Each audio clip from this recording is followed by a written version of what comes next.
Allons la prière avant de commencer ce matin, prions ensemble. Éternel Dieu Tout-Puissant, ton nom est merveilleux. Quel beau nom, c'est de Jésus-Christ que tu nous as donné, que tu as donné au monde entier, afin que quiconque croit en lui ne périsse point, mais qu'il ait la vie éternelle. Éternel, ce matin, tu nous appelles tous à la repentance. Fais que ce message soit entendu dans nos cœurs. Et ceux qui sont proches, tout comme ceux qui sont loin, s'approchent de toi. Que ton nom soit glorifié. Au nom de ton Fils Jésus-Christ, nous avons ainsi prié. Amen. Amen. Nous allons justement nous mettre dans cet enseignement de la parole de Dieu. C'est un sujet qui est assez vaste et nous allons essayer d'abréger tout cela parce que nous connaissons les Écritures. D'abord, comme les frères nous ont conduits dans la lecture, les frères maintenant, nous bénissons le Seigneur. Quel beau cantique, le nom de Jésus. Mais l'appel du Seigneur ce matin, c'est pour tous les êtres humains, grands ou petits. C'est un appel à la repentance. Et d'ailleurs, le message est clair. Dieu ne tient pas compte du temps de l'ignorance, Actes chapitre 7.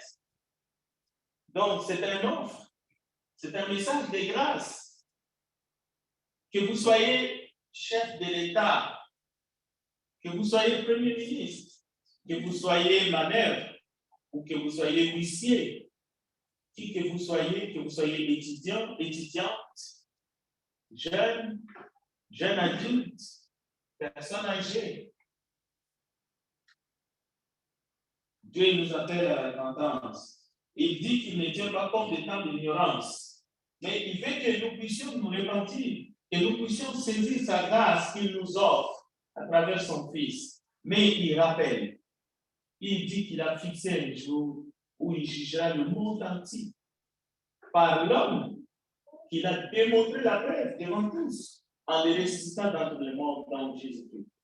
Alors, vous savez, chers frères et sœurs, que nous connaissons Dieu comme Père, mais la Bible dit clairement qu'il est le juge de la terre. Il a choisi son propre Fils qui fera ce travail en son nom. Donc, nous devons en tenir compte. Nous devons en tenir compte pendant que nous sommes encore en vie. Parce que son but, ce n'est pas de rejeter quelqu'un, quels que soient ses actes, mauvaises soient-elles. Non, le Rédempteur est venu pour nous racheter. Donc, nous devons aussi manifester cette joie que Dieu nous donne le salut, mais en même temps la crainte. La crainte que ces jours-là, que nous soyons jugés et tenus pour responsables de nos actions. Il y a des thèmes que nous passons rapidement, comme les jours du jugement, ou même les jours de notre mort, les retours de Jésus, les jours de la résurrection. Alors, une chose que nous devons retenir, les jours de jugement, ça sera le même jour pour tous les êtres humains. Ça ne sera pas un jour pour toi, un jour pour un autre. Non. Les jours de jugement, c'est un jour pour tous les êtres humains. Mais la même chose, les jours de la résurrection. La résurrection des morts, ça sera le même jour. Chacun a sa date de naissance ici. Bon, il y en a qui sont nés le même jour, peut-être pas 20 secondes près. Et c'est de suite, il y en a qui sont nés le même jour, 20 secondes. Il y a un enfant qui crie là-bas, il y a un autre qui crie là-bas, il y a une mère qui pousse là-bas, l'autre qui pousse là-bas, c'est pas ça le problème. Mais il est écrit que Dieu a choisi un jour pendant lequel il jugera le monde. dans sa justice. C'est ça qui est important. Mais c'est le même jour. C'est le même jour pour nous tous. Et ça, c'est très important. Il y a beaucoup de choses qui sont très importantes dans nos vies. Les joies, le plaisir, toutes ces choses. Mais ces jours-là, retenez-les aujourd'hui, c'est un jour très important. Nous ne connaissons pas les jours, ni l'heure, mais nous devons noter, ces jours-là existent. Ce n'est pas parce que nous ne connaissons pas les jours du retour du Seigneur qu'il ne reviendra pas. Il y en a qui pensent qu'il ne reviendra pas. Mais ils ne disent pas, mais il est droit. Non, Jésus reviendra. Il y a un jour que Dieu a fixé pour son retour. Même les anges ne savent pas. Et Jésus a dit même lui-même, que c'est seulement son Père qui sait ces jours-là. Mais ces jours-là, Dieu a déjà fixé. Il reviendra pour juger les vivants et les morts. Nous ne parlerons pas de l'enfer, mais c'est un sujet important aussi, peut-être une autre fois. Des Corinthiens chapitre 5, verset 10, il est écrit, car il nous faut tous comparaître devant les tribunaux de Christ, afin que chacun, écoutez bien, chacun reçoive selon le bien ou le mal qu'il aura fait étant dans son corps. Donc, si vous êtes dans le corps, qui que vous soyez, ces jours-là viennent. Mais en même temps, il est réservé aux hommes de mourir une seule fois, après quoi vient le jugement. Mais Dieu nous appelle à la repentance. Dieu ne tient pas compte des temps de l'ignorance. Il veut que nous puissions nous repentir de nos péchés. Alors aujourd'hui, un homme d'État, un chef politique, un chef d'un grand parti politique, en France, en Chine, en Russie, en Ukraine, peut aujourd'hui décider de se repentir de ses péchés. Dieu la paiera. Dieu la paiera. Ses péchés seront pardonnés. Il va hériter les promesses du royaume des cieux en Christ Jésus. C'est possible. Homme ou femme, que vous soyez transgenre, je ne sais pas qui vous êtes réellement, mais Dieu sait vos aspirations. Mais vous pouvez vous repentir. Ce n'est pas pour les uns et pas pour les autres, c'est pour moi. Donc, souvenons-nous qu'il y a deux rendez-vous pour chacun d'entre nous. L'adage, mangeons, buvons, car demain nous mourrons, c'est du fatalisme. Ce n'est pas parce que vous pouvez le lire dans la Bible, dans 1 Corinthiens, que c'est quelque chose que vous devez vivre par rapport à ça. Non, c'est écrit pour nous rappeler que nous ne devrions pas réfléchir comme ça. Je mange, je bois, demain je vais mourir et tout va s'arrêter. Non, il est écrit, Hébreux chapitre 9, verset 27, après la mort vient le jugement. Voilà la vraie sagesse. Donc, la vraie sagesse, il faut penser au jour de la mort. Il faut penser au jour du jugement. Mais il ne faut pas seulement penser, il faut se repentir pour être prêt. Il faut se laver dans le sang de l'agneau, le sang de Christ, pour être prêt, pour être justifié. C'est ça la vraie sagesse. Mais quelqu'un dira, mais pourquoi faut-il qu'il y ait un jugement? Mais parce que sans le jugement, l'univers est immoral.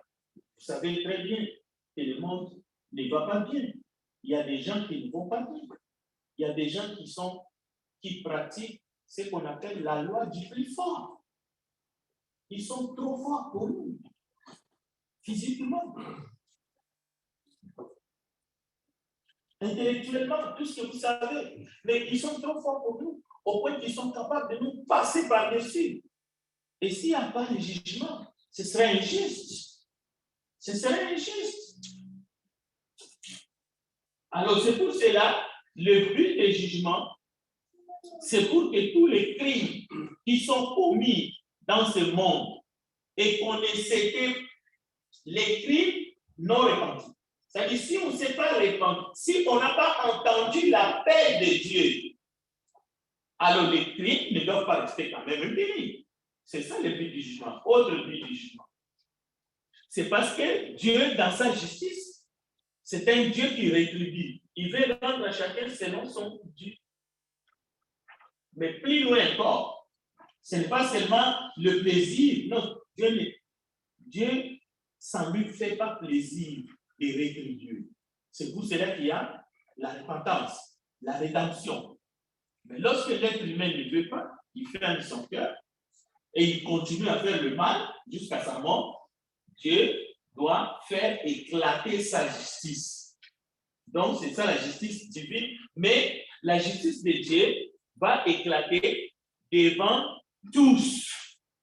Ça ne sera pas une justice cachée. Une justice, pour que ce soit une justice, ça doit éclater devant tous. C'est pour cela, si vous allez même dans nos palais de justice, il y a des jugements qui ont été rendus. Vous pouvez aller les consulter. Une justice qui est cachée n'est pas une justice. Et Dieu sera reconnu juste devant tous les humains sur la surface de la terre. C'est pour cela que la justice sera rendue en public. Alors, aujourd'hui, il y a des gens qui accusent Dieu d'être injuste. Pourquoi est-ce que le méchant prospère? Pourquoi est-ce que les gens méchants gagnent? Pourquoi est-ce que les innocents sont martyrisés, sont persécutés et Dieu ne fait rien? Où est Dieu lorsque les enfants sont dans la maltraitance? Mais la pluie inouïe. Dieu reste en silence. Mais un jour, tout le monde verra et saura que Dieu est juste parce qu'il va rendre sa justice devant tout le monde. Alors quelqu'un dira, mais moi, alors ceux qui ont fait du mal et se sont repentis, est-ce qu'une justice sera rendue par rapport à eux parce qu'ils ont obtenu la grâce de Dieu? Oui, ils ont obtenu la grâce de Dieu, c'est-à-dire qu'ils n'iront pas dans la perdition éternelle, en enfer, mais la justice sera rendue par rapport aux actes qu'ils ont faits. C'est-à-dire tout le monde saura le mal qu'ils ont fait, mais ils ne seront pas coupables au point d'aller en enfer parce que leurs péchés ont été portés par les Christ sur la croix. Parce qu'eux, ils ont choisi les rédempteurs. Mais leurs actes ne resteront pas cachés. Donc, c'est ça la justice de Dieu qui sera rendue publiquement. Alors, notre texte, gardez-le, Actes chapitre 17, verset 30, c'est le socle du message du retour de Jésus. Donc, ça commence ici. Ça ne commence pas par les jugements. Dieu va juger le monde. Non. Dieu, sans tenir compte des temps d'ignorance, annonce maintenant à tous les hommes sans exception, en tout lieu, que vous vivez en plein air. Vous n'avez pas de maison, vous n'avez pas des appartements, vous vivez dans la forêt équatoriale. En tout lieu, qu'ils aient à se repentir, parce qu'il a fixé un jour où il jugera le monde selon sa justice. Et par qui? L'homme qu'il a désigné, c'est donc, il a donné à tous une preuve certaine en les ressuscitant d'entre les morts. Donc, c'est l'homme Jésus qui va exercer les jugements. Alors, parce que c'est l'homme Jésus qui va exercer les jugements, lui, il a vécu sur la terre, il connaît tous les courbettes. Il a vécu dans cette chair.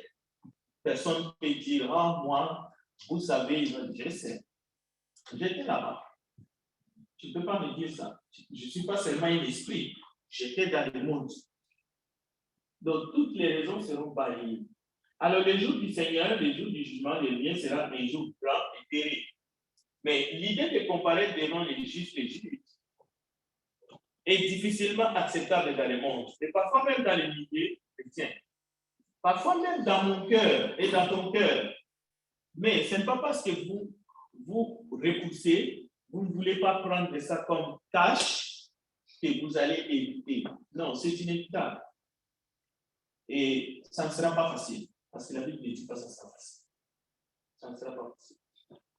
Et le verdict est connu. La sentence est connue. La sentence pour toi et pour moi est connue. La sentence pour n'importe quel être humain sur la surface de la terre est connue. Cette sentence est connue. C'est coupable. Parce qu'il n'y a pas de juste, même pas un seul. C'est ça le verdict. Il n'y a personne qui peut gagner. Qui peut gagner par sa conduite. Il n'y en a pas. Même celui qui vous parle. Nous avons tous péché. Et nous sommes privés de la gloire. Donc, même ceux qui sont morts ressusciteront. Ressusciteront.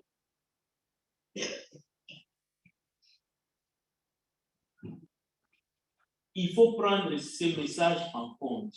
C'est ça qui peut rendre un humain sage à sa vie. Si tu ne reconnais pas d'abord que le verdict, c'est coupable pour toi, comment tu vas venir à la repentance? Tu ne pourras pas. Et même si tu es déjà revenu à la repentance, il faut savoir qu'au tribunal du Christ, tu mérites la condamnation éternelle. C'est seulement après que tu vas plaider le sang de Jésus. Parce qu'il y en a qui pensent qu'il faut balayer tout ça du revers de la main. Non, devant les tribunaux, nous sommes tous coupables. Je ne veux pas trop insister là-dessus. La justice doit être rendue, appréciée par tous. Les êtres humains doivent acclamer le Seigneur. Voilà pourquoi il est dit que votre cœur ne se trouble point.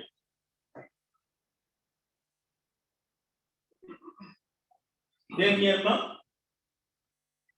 mon frère m'a donné une liste des enseignants et des enseignantes ici au Québec qui ont abusé sexuellement des enfants à l'école, souvent des enfants mineurs. Ils ont été publiés dans les journaux de Montréal. J'ai encore les journaux. Vous savez quoi? Pensez un peu. Pourquoi est-ce que ces hommes et ces femmes, qui parmi eux, il y en a qui se sont repentis de leurs péchés, il y en a qui ont payé peut-être par une condamnation, et ainsi de suite. Mais ils sont publiés dans les journaux de Montréal. Je prends juste cet exemple-là pour vous dire, Dieu serait injuste si mes péchés à moi et tes péchés restent cachés. Ici, ce n'est pas question que vous pensez que Dieu va nous humilier. Non. Il n'est pas comme ça. Mais il faut que le monde entier reconnaisse qu'il est juste. Il est juste. Et c'est comme ça que nous allons apprécier aussi la grâce que nous avons reçue en Jésus-Christ. C'est comme ça que nous allons apprécier la mort de Jésus sur la croix. Mais si nous comprenons ces messages, ça va nous aider à vivre avec crainte le reste de notre vie étant ici-bas. Moi, je n'ai pas honte que tout ce que j'ai fait en cachette, tout ce que j'ai dit en cachette, en public, soit publié, et tout le monde le sache. Mais il y a des gens qui seront condamnés pour l'éternité. Et vous le savez, ce sont ceux-là qui rejettent le Christ, qui ne se répandent pas sincèrement de leur péché, qui ne prennent pas l'option de vivre et de marcher selon l'Esprit. Parce que Dieu ne fait pas de favoritisme. Dieu n'a pas des enfants qu'il va favoriser par rapport aux autres. Non. Si vous êtes enfant de Dieu, c'est par la grâce. C'est parce que quelqu'un a été puni à ta place. Mais cela doit être connu. Ça doit être connu par tout le monde. Et tu méritais la condamnation éternelle. Mais seulement, tu as accepté la grâce de Dieu qui est en Jésus-Christ. C'est pour cela que tu vas hériter la vie éternelle. Alors, il y a des exemples de sentences dans la Bible. Salomon était roi. Quel était son travail? C'était de juger le peuple. Il a prononcé plusieurs sentences. Et parce que Dieu est roi, parce que le Seigneur Jésus-Christ est l'image du Père, il est le roi des rois, son rôle, c'est de faire régner la justice de Dieu. Et nous sommes justifiés en lui, il faut que nous restions fermes, il faut que nous soyons fidèles. Parce que si nous ne sommes pas fidèles, nous avons juste confessé son nom. Mais nous clochons des deux côtés comme il est écrit dans les Écritures. Ça va se savoir. Bientôt, lorsqu'il va revenir. Il y en a qui pensent que nous sommes jugés le jour de notre mort. Oh, moi, dès que la personne meurt, il y a des... Non, non, non. La Bible dit, tu vas revenir à la vie. Si je meurs avant le retour de Jésus, je vais revenir à la vie et je vais être jugé. Et ça, c'est pour tout le monde. Alors, pensez maintenant à ceux qui sont dans ce monde, qui ne veulent rien savoir de Dieu, mais qui font des choses qui portent préjudice aux autres. Nous n'allons pas les juger maintenant, là. Ça ne sert à rien. C'est comme si tu te bats contre lui. Mais quand même, nous pouvons leur dire, Dieu vous appelle à la repentance pour le Dieu. Mais si vous ne venez pas à la repentance, le jugement, c'est pour nous tous. Vous ne gagnerez pas. Et si vous ne cessez pas de faire le mal, vous allez les regretter. Donc, Jésus sera reconnu comme étant juste. Jésus sera reconnu qu'il est mort pour rien. Les hommes méchants qui ne veulent pas le reconnaître, effectivement, Dieu n'aura pas de choix. C'est à ce moment-là que l'enfer sera ouvert, où les diables et ces démons et tous ceux qui ont choisi le mal, qui ont choisi les sciences occultes, qui ont choisi de faire souffrir les autres êtres humains, seront précipités dans un lieu de tourment, mais pas pour un jour, pas pour 2 jours. Ça ne sera pas des condamnations de 15-20 ans. Non, ça ne sera même pas la vérité. C'est l'éternité. Alors, il y a quand même des gens qui disent, qu'aurais-je fait moi de grave pour que le bon Dieu me juge? Qu'est-ce que moi j'ai fait de grave pour que le Dieu, le Seigneur du ciel, puisse me juger moi? Parce que ce que moi j'ai fait, c'est quoi? Si on les compare avec ce que le gens de ce monde, ce que les grands de ce monde font. Il y a des hommes cannibales qui mangent la chair humaine. Il y a des gens qui sont meurtriers, des tueurs en série. Moi, là, qu'est-ce que j'ai fait? Je suis né, j'ai un certain âge, mais je ne vois pas qu'est-ce que Dieu va passer son temps pour me juger quelqu'un comme moi. J'ai fait des petites choses dans ma vie, ça ne compte pas. Il y en a qui pensent comme ça. Oui, il y a des gens qui méritent d'être jugés. Mais pas nous. C'est comme ça qu'on le pense. Il y a des gens qui méritent d'être jugés. Et chaque matin, on se réveille. Oh, Dieu va juger un tel. Dieu va juger un tel. Mais nous, on se dit non. Pourquoi est-ce qu'il nous jugeait? Écoutez, tu te dis que tu es un mérite de Dieu. Tu te dis que tu as été choisi, tu as été adopté. Oh, Dieu m'a prédestiné avant la fin du monde, d'accord. Tu es membre du corps du Christ, membre de la famille de Dieu, d'accord. Mais tu n'es pas un favori de Dieu. Dieu ne fait pas de favoritisme. Et c'est Dieu lui-même, dans la bouche de son fils Jésus-Christ, qui a dit, les premiers seront les derniers. Voilà comment beaucoup de gens pensent qu'ils peuvent échapper à tout jugement. Mais en évoquant les fautes des autres, tu veux échapper au jugement de Dieu en montrant que les autres ont fait des gros péchés. C'est eux qui doivent être jugés, mais pas moi. Ce raisonnement est grave. C'est ce qui s'est passé lorsque Dieu appelle Adam. Adam, où es-tu? Adam ne répond pas présent, je suis ici, je viens de faire une faute. Non, Adam dit non, ce n'est pas moi. D'abord, je n'ai pas d'habit. C'est pour ça que je me cache. Écoutez, la délinquance des autres ne peut pas te justifier. Ne justifie pas ta délinquance. Ni la fornication, ni le vol ne peut être justifié parce qu'il y a plus grand voleur que moi. Non. Dieu dit, Adam, tu as mangé le fruit que je t'avais défendu. Adam dit, non, c'est la femme. C'est la femme que tu as mis à mes côtés. C'est lui qui a mangé. Et moi aussi, j'en ai mangé. En d'autres termes, Adam était en train de dire, avant que tu la mets à côté de moi, tout allait bien. Mais depuis que tu l'as mis, tout est gâté. Alors, et pourtant, vous savez qu'Adam, lorsqu'il a vu cette femme, elle était émerveillée, n'est-ce pas? Elle a vu une belle créature. En plus, elle était toute nue vis-à-vis de lui. Donc, il était content, cet homme. Mais, voyez, si Adam avait au moins admis sa responsabilité devant le Père créateur, Dieu lui aurait traité comme un homme responsable. Mais parce qu'il n'a pas admis, la Bible nous dit, Adam a introduit le péché dans le monde. Adam n'a pas admis ça.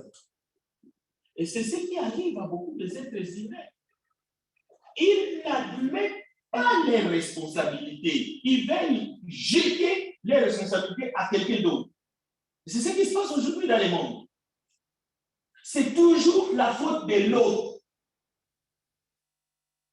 Écoutez, nous pouvons blâmer les jours de notre naissance, nous pouvons blâmer nos parents, nous pouvons blâmer l'environnement, mais Dieu jugera chacun d'entre nous indépendamment de tous.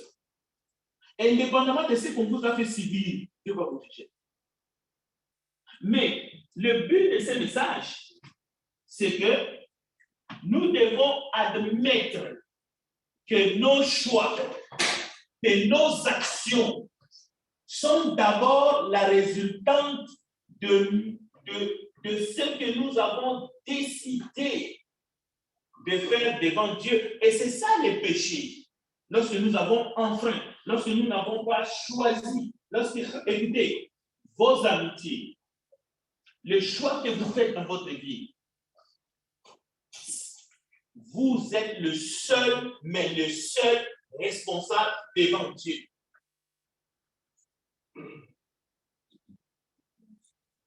Même vos parents, la Bible dit qu'ils seront jugés, Dieu va les juger pour eux seuls, eux-mêmes. Donc, mais ce qui arrive surtout dans le milieu, dans l'église, et c'est un drame, c'est croire qu'on peut confesser ses péchés, en même temps les excuser. Pour les gens du monde, n'en parlons même pas parce qu'on n'a aucun jugement à porter aux gens. C'est seulement l'appel à la repentance. Mais frères et sœurs, vous ne pouvez pas confesser les péchés et en essayant d'excuser en même temps vos péchés. Non. Mais si vous les confessez sincèrement et vous les délaissez, la Bible dit Dieu est fidèle de nous les pardonner. C'est aussi clair. Il n'y a pas plus clair que ça. Donc, ne nous contentons pas du jugement dernier, parce que le jugement dernier, comme la parole dit dernier, c'est risqué. C'est très risqué. N'attendons pas le jugement dernier. Mais soyons des hommes et des femmes responsables. Acceptons que Dieu nous traite comme des personnes responsables. Acceptons notre part de responsabilité dans ce qui nous arrive, mais en ce qui concerne les péchés, soyons toujours prêts à nous prosterner, à confesser nos péchés, et même à les confesser 10 fois, et à être convaincus que Dieu est celui qui nous pardonne de nos péchés. Dieu nous pardonne. Beaucoup de gens ne confessent pas parce qu'ils ne croient pas au pardon de Dieu. Mais encore une fois, chers bien-aimés, Dieu nous pardonne. Et si nous ne croyons pas à cela, alors il ne nous reste que attendre le jugement dernier. Et le jugement dernier, c'est l'esprit. Bon, j'aimerais terminer ce matin en disant, le jour du jugement dernier, il n'y aura pas des arguments humains. Tu ne viendras pas avec des arguments humains. Nous allons maintenant à l'appel. Il n'y aura pas de faux fuyants. Il y aura les jugements derniers, pas seulement pour nous, mais pour le monde entier. Alors déjà, ne vous mélangez pas, n'essayez pas d'interférer dans les affaires qui ne vous concernent pas. En d'autres termes, ne portez pas le poids du péché de quelqu'un d'autre. Qu'il soit un homme politique, qu'il soit un chef de l'État, qu'il soit un compatriote, tu n'as pas besoin de partager le poids du péché avec qui que ce soit parce que chacun rendra compte pour lui-même. Mais une chose est vraie, tu peux compatir, tu peux prier pour que la personne puisse reconnaître, pour que la personne puisse s'avancer vers Dieu. Vous savez, Adam, peut-être ce qu'il avait besoin, c'était la prière d'Ève. Ce qu'Ève avait besoin, c'était la prière d'Adam. Mais cela n'a pas exclu les responsabilités à chacun. Ce n'est pas parce qu'Ève a dit, oh, le serpent m'a dit, le serpent m'a trompé. Non. Dieu a dit, puisque tu as fait cela, écoutez bien, puisque tu as fait cela, désormais, j'augmenterai la lumière de tes grossesses. Dieu a dit. C'est tout ce que Dieu a dit. Puisque tu as fait cela. Donc, aujourd'hui, Dieu dit aux gens du monde, je vous aime. Répondez-vous. Les gens répondent, non. Il n'y a pas de jugement dernier. Il y en a même qui disent, toi, Dieu, tu n'existes pas. Mais les jours viennent où les gens du monde entier sauront réellement. Et non seulement Dieu existe, mais qu'il est un Dieu juste. Il est le souverain. Le souverain de l'univers, ce n'est pas nos chefs de l'État. Ce ne sont pas les monarques. Ils portent les titres et ils ont besoin de notre soumission en quelque sorte. Mais pas au-dessus, ils ne sont pas au-dessus de Dieu. Un jour, nous nous réjouirons. Parce que l'hypocrisie n'existera plus. Dieu va montrer chacun dans son état vrai. Et après, ceux qui ont, et je vous supplie de le faire ce matin, c'est-à-dire de vous réconcilier avec Dieu, de vous repentir de vos péchés, sont justifiés et ces jours-là seront justifiés publiquement à cause du sang. Mais ceux qui traînent à les faire, si Jésus revenait après ces mini-sermons, il sera trop tard. Ils n'auront que leur propre Dieu pour plaire. Et ce n'est pas ça le souhait de Dieu. Parce que Dieu est un Dieu d'amour. Et il veut vous sauver. Et il vous aime. Et Dieu bénisse sa main. Chantons et nous allons prier après ces chants d'appel. Et gloire de Dieu soit avec chacun de nous. La parole a été annoncée, le message est